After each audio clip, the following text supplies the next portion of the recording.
se dresse avec considération pour accueillir son hôte.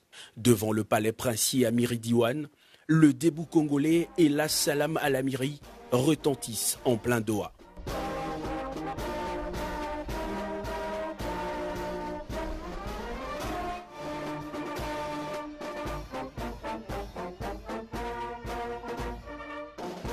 Les hymnes exécutés, le président Félix-Antoine Tshisekedi, conduit au pas par l'émir tchèque Tamim Ben Hamad, passe les troupes d'honneur en revue avant de rejoindre le salon privé de l'émir. Les deux personnalités vont alors tenir une séance de travail avec leurs experts avant de s'entretenir en aparté.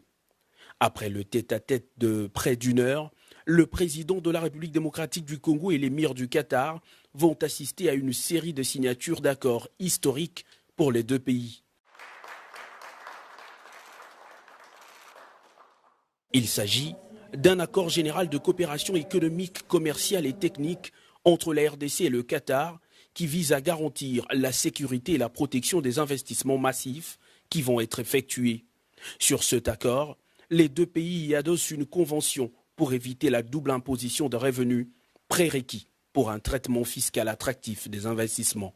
Les termes de ce partenariat sont repris dans les mémorandums d'entente et accords signés par la ministre d'État aux Affaires étrangères, Maritou Manzeza pour la RDC, et le ministre de Transport pour le compte du Qatar. Deux secteurs importants sont concernés, entre autres celui du transport aérien et maritime. Les investissements souhaités dans le secteur maritime consisteront en la modernisation et le développement d'infrastructures maritimes stratégiques telles que le port de Matadi, Kinshasa et Boma. Concernant le secteur aérien, la grande compagnie aérienne internationale Qatar Airways proposera ses services à la RDC au travers de la régie de voies aériennes dans la modernisation, la construction et le financement de 3 aéroports phares, notamment Njili à Kinshasa, Loano à Lubumbashi et Ndolo à Kinshasa pour l'aviation d'affaires.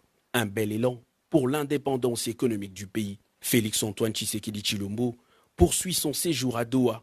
Plusieurs activités en rapport avec les investissements directs étrangers